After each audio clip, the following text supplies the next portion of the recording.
ನಾನು ಹಾಲು ಕುಡಿಸ್ತೀನಿ ಅಂದ್ರೆ ಬೇಡ ಅಂದ. ಇವಾಗ ಅವ್ರ ಅಜ್ಜಿ ಕುಡಿಸ್ತಾ ಇದ್ರೆ ಕುಡಿತಾ ಇದ್ದಾನೆ. ನಾನು ಬೇಡ ಅಂತೆ ಅವನಿಗೆ. ಬೇಡವಾ ನಾನು? ಹಾ, ಮತ್ತಿಷ್ಟೊತ್ತು ಬೇಡ ಅಂದೆ.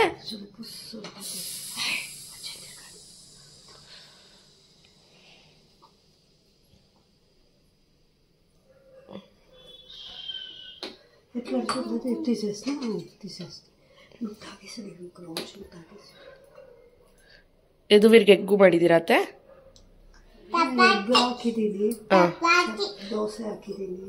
ದೋಸೆ, ಚಪಾತಿ ಅಲ್ಲ, ದೋಸೆ.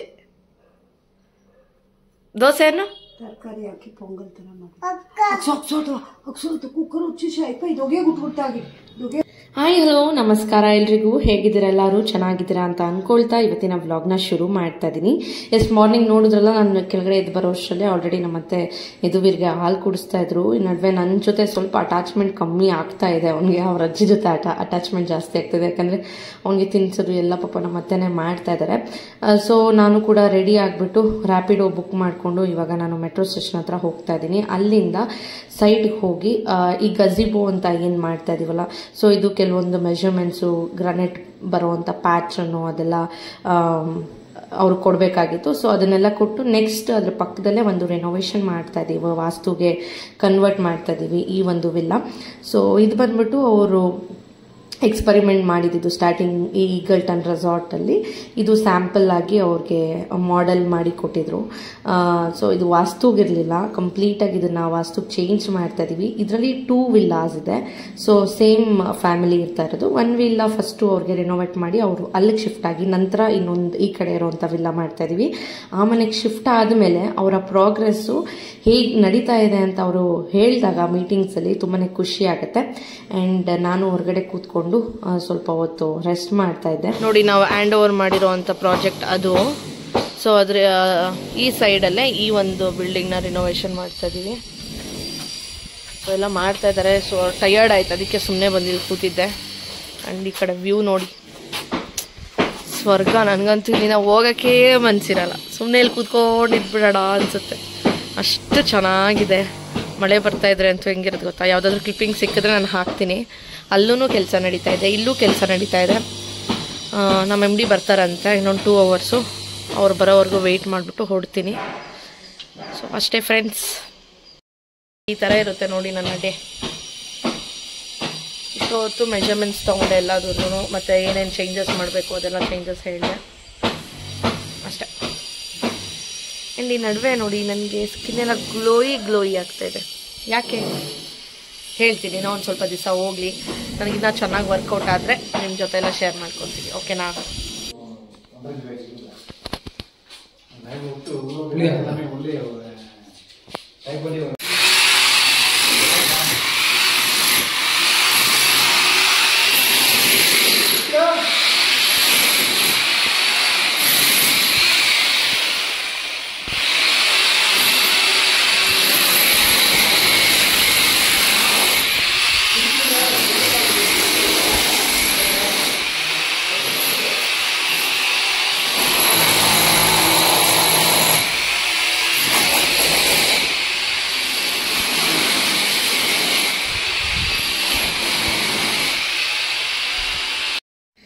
ಈ ಒಂದು ವಿಲ್ಲಾಲ್ ಏನಿತ್ತು ಅಂದರೆ ಟಾಯ್ಲೆಟ್ ಡೈರೆಕ್ಷನ್ಸ್ ಕರೆಕ್ಟಾಗಿರಲಿಲ್ಲ, ಅದರೊಳಗಡೆ ಕಮೋಡ್ ಸೆಟ್ಟಿಂಗ್ ಏರಿಯಾ ಕೂಡ ಕರೆಕ್ಟಾಗಿರಲಿಲ್ಲ. ಆದಮೇಲೆ ಫ್ಲೋರಿಂಗ್ ಲೆವೆಲ್ಸ್ ಕೂಡ ಮ್ಯಾಟ್ರ್ ಆಗುತ್ತೆ. ಸೊ ಕೆಲವೊಂದು ವಿಷಯ 100% ವಾಸ್ತು ಅಂತೂ ಹೋಗೋಕ್ಕಾಗಲ್ಲ. ಅಟ್ಲೀಸ್ಟ್ 40% ಆದರೂ ನಾವು ಅದಕ್ಕೆ ಅನುಕೂಲವಾಗಿ ಹೋದರೆ ಅದು ನಮಗೆ ಅನುಕೂಲವಾಗಿ ನಡ್ಕೊಳ್ಳುತ್ತೆ. ಇಲ್ಲಾಂದರೆ ಯಾವುದೇ ಒಂದು ನಾವು ಕೆಲಸ ಮಾಡೋಕ್ಕೆ ಹೋದರೂ ಅದಕ್ಕೆ ವಿರುದ್ಧವಾಗೇ ಆಗುತ್ತೆ. ಹಾಗಾಗಿ ಟಾಯ್ಲೆಟ್ಸ್ ಎಲ್ಲ ಕೂಡ ಚೇಂಜ್ ಮಾಡ್ತಾ ಇದ್ದೀವಿ. ಅಂದರೆ ಚೇಂಜ್ ಅಂದರೆ ಸೇಮ್ ಪ್ಲೇಸಲ್ಲೇ ಬಟ್ ಎಲ್ಲ ಸಿಟ್ಟಿಂಗ್ ಏರಿಯಾ ಡೈರೆಕ್ಷನ್ಸ್ ಎಲ್ಲ ಚೇಂಜ್ ಮಾಡ್ತಾ ಇದ್ದೀವಿ. ಫ್ಲೋರಿಂಗ್ ಲೆವೆಲಲ್ಲೂ ಅಷ್ಟೇ ಯಾವೊಂದು ಡೈರೆಕ್ಷನಲ್ಲಿ ಹೈಟ್ ಇರಬೇಕು, ಎಲ್ಲಿ ಲೋ ಇರಬೇಕು ಅದನ್ನೆಲ್ಲ ನೋಡಿಕೊಂಡು ಕೂಡ ಮಾಡ್ತಾ ಇದ್ದೀವಿ. ನಾನು ಎಲ್ಲ ಹೇಳಿದೆ, ನೋಡ್ಬೋದು ಆಲ್ಮೋಸ್ಟ್ ನೀವು. ಡೋರ್ಸ್ ಎಲ್ಲ ನಾನು 1-2 ಸೈಡ್ಸ್ ಕ್ಲೋಸ್ ಮಾಡಿ ಸೆಂಟ್ರಲ್ಲಿ ಓಪನ್ ಮಾಡಿದ್ದೀವಿ. ಈ ಥರ ಚಿಕ್ಕ ಚಿಕ್ಕ ಚೇಂಜಸ್ ಏನು, ಮತ್ತು ಮಿರರ್ ಡೈರೆಕ್ಷನ್ಸು, ಆಮೇಲೆ ಬೆಡ್ ಡೈರೆಕ್ಷನ್ಸು, ಇದನ್ನೆಲ್ಲ ವಾಸ್ತುವಲ್ಲಿ ಕನ್ಸಿಡರ್ ಮಾಡ್ತಾ ಹೋಗ್ತೀವಿ. ಚಿಕ್ಕ ಚಿಕ್ಕ ರಿನೋವೇಷನ್ಸು ಇದೆಲ್ಲ ಲೈಫಲ್ಲಿ ಮಾಡಿಕೊಂಡ್ರೆ ನಮಗೆ ತುಂಬ ಹೆಲ್ಪ್ ಆಗುತ್ತೆ. ಅದಕ್ಕೆ ಎಷ್ಟೊಂದು ಏನಂತಾರೆ ಎಕ್ಸಾಂಪಲ್ಸ್ ಕೂಡ ಇದೆ. ಸೊ ಇದೆಲ್ಲ ಮುಗಿಸ್ಕೊಂಡು ಈಗ ಮನೆಗೆ ಕೂಡ ಹೋಗಬೇಕು. ಫ್ರೆಂಡ್ಸ್ ಏನು ಗೊತ್ತಾ, ಮೆಟ್ರೋ ಇಂದ ನಾನು ಟ್ರಿನಿಟಿ ಸರ್ಕಲ್ ಹತ್ರ ಇಳ್ಕೊಂಡೆ.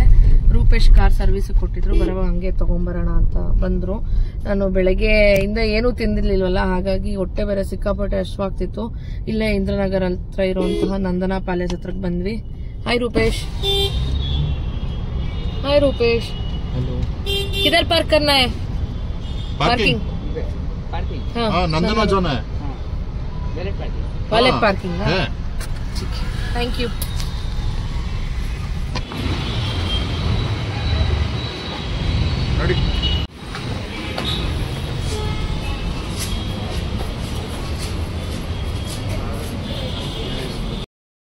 Full tired ಆಗ್ಬಿಟ್ಟಿದ್ದೀನಿ.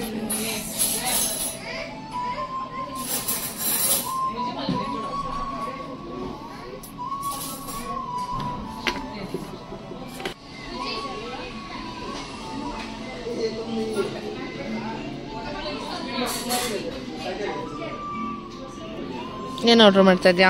ಮೀನ್ಸು. ಹಾ, ನಿಂಗೆ? ನನಗೆ ನಾಟಿ ಸ್ಟೈಲ್ ಚಿಕನ್ ಬಿರಿಯಾನಿ. ಎಲ್ಲಿ ಯಾರು ಬಂದಿದ್ರು ಅವಾಗಲೇ. ಮೇಡಮ್ ಇದು ಬಂದು ಗುರುವಾರ ಆಗಿರೋದ್ರಿಂದ ನಾನು ಗುರುವಾರ ನಾನ್ ವೆಜ್ ತಿನ್ನೋದಿಲ್ಲ. ಮಾರ್ನಿಂಗಿಂದ ಉಪವಾಸ ಇರ್ತೀನಿ. 6 ಗಂಟೆ ಆದಮೇಲೆ ನಾನು ಊಟ ಅನ್ನೋದನ್ನು ಮಾಡ್ತೀನಿ. ಹಾಗಾಗಿ ಈವ್ನಿಂಗ್ ಓಕೆ ಫುಲ್ ಮೀಲ್ ತಿನ್ಕೊಂಬಿಡೋಣ ಅಂದ್ಬಿಟ್ಟು ಆಲ್ಮೋಸ್ಟ್ 6:30 ಆಗಿತ್ತು ಟೈಮಿಂಗ್. ಆಗ ನಾನು ವೆಜ್ ಮೀಲ್ಸ್ನ ಆರ್ಡರ್ ಮಾಡಿದ್ದೆ. ರೂಪೇಶ್ ನಾನ್ ವೆಜ್ ಆರ್ಡರ್ ಮಾಡ್ಕೊಂಡಿದ್ರು. ಅವ್ರಿಗೆ ಸ್ಯಾಟರ್ಡೇ ಒಂದು ಬಿಟ್ಟು ಇನ್ನು ಬೇರೆ ಟೈಮಲ್ಲೆಲ್ಲ ಅವ್ರು ತಿನ್ಕೊಂಡ್ಬಿಡ್ತಾರೆ. ಆಫೀಸಲ್ಲಿ ಅವ್ರಿಗೆ ಏನು ಅನ್ಲಿಮಿಟೆಡ್ ಬಫೆಟ್ ಇರುತ್ತೆ. ಸೊ ಹಾಗಾಗಿ ಅವ್ರು ತಿನ್ಕೊಂಡ್ಬಿಡ್ತಾರೆ. ನಾನು ತಿನ್ನೋದಿಲ್ಲ.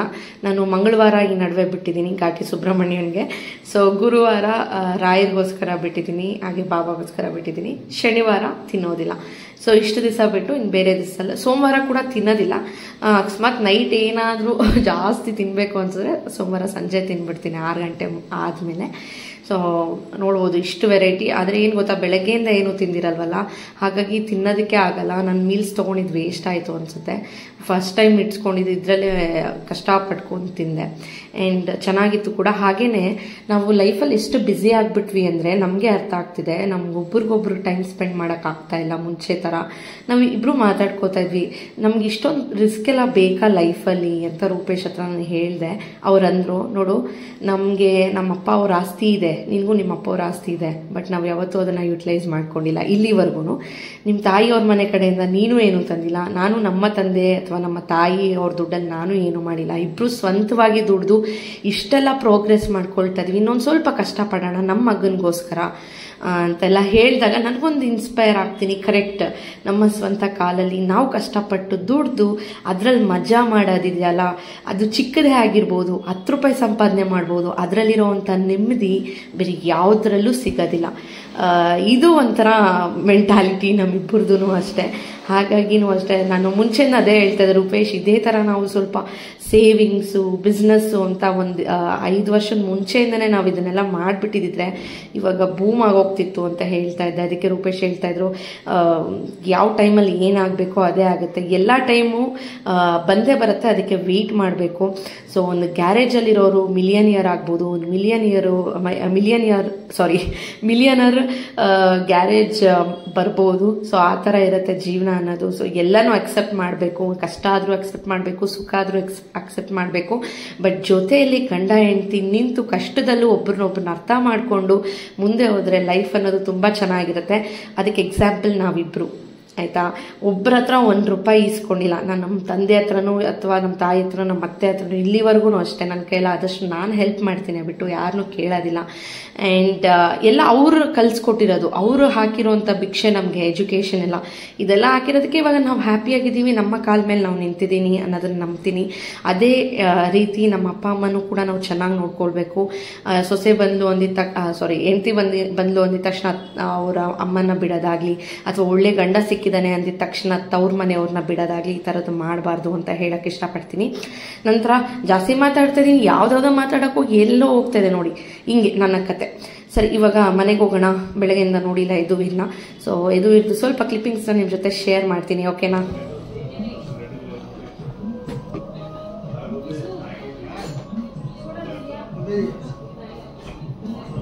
ಜಸ್ಟ್ ಈಗ ತಾನೇ ನಾವು ಮನೆಗೆ ಬಂದ್ವಿ.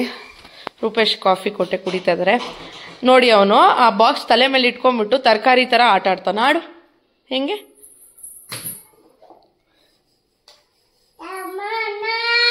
ತಮ್ಮನ್ನ ಅಲ್ಲ ಕಣೋ, ಟಮಾಟ.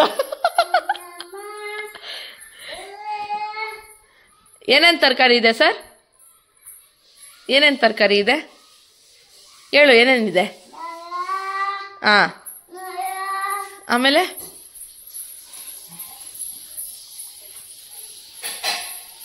ಎಲ್ಲಿ ನೋಡಿ ಅಮ್ಮ ಹೊಡೆದೋಯ್ತು ಬಾಕ್ಸ್.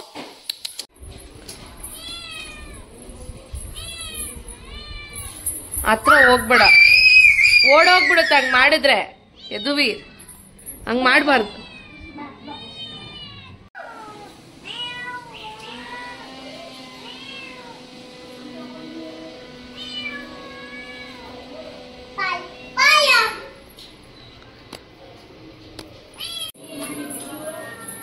ಬಾ.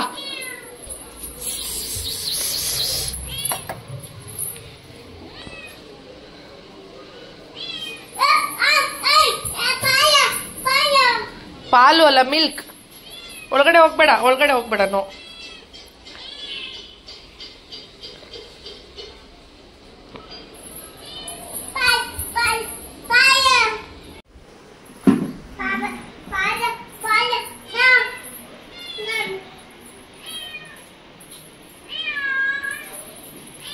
ನೋಡೋದಕ್ಕೆ ಕೊಬ್ಬು ಪಾಲ್ ತಾಗಲ್ಲ ಅಂತದು.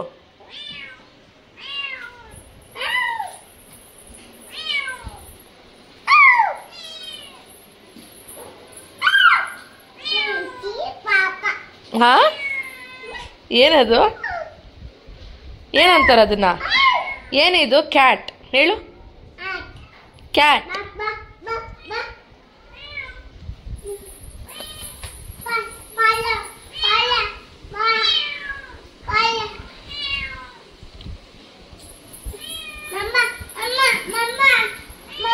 ಹಾ, ಅದು ಕುಡಿಯುತ್ತೆ ಬಿಡು, ಅಲ್ಲಿ ಇಕ್ಕೊಳ್ಳೋಣ, ಆಮೇಲೆ ಕುಡಿಯುತ್ತದು. ಓಕೆನಾ? ಅಷ್ಟೇ ಫ್ರೆಂಡ್ಸ್, ಇವತ್ತಿನ ವ್ಲಾಗ್ ಈ ರೀತಿ ಇತ್ತು. ನಿಮಗೆಲ್ಲ ಇಷ್ಟ ಆಗಿದೆ ಅಂತ ಬಯಸ್ತಾ ಇದ್ದೀನಿ. ಇಷ್ಟ ಆಗಿದೆ ಖಂಡಿತ ಒಂದು ಲೈಕ್ ಮಾಡಿ, ಶೇರ್ ಮಾಡಿ, ಆ್ಯಂಡ್ ಪ್ಲೀಸ್ ಸಬ್ಸ್ಕ್ರೈಬ್ ಮಾಡಿಕೊಂಡು ಇದೇ ರೀತಿ ನನ್ನ ಸಪೋರ್ಟ್ ಮಾಡ್ತಾ ಇರಿ. ನಿಮ್ಮೆಲ್ಲರ ಆಶೀರ್ವಾದ ನಮ್ಮ ಕುಟುಂಬ ಮೇಲೆ ಇರಲಿ ಅಂತ ಹೇಳ್ತಾ ಮುಂದಿನ ವಿಡಿಯೋಲಿ ಸಿಗ್ತೀನಿ. Until that take care, bye bye, lots of love.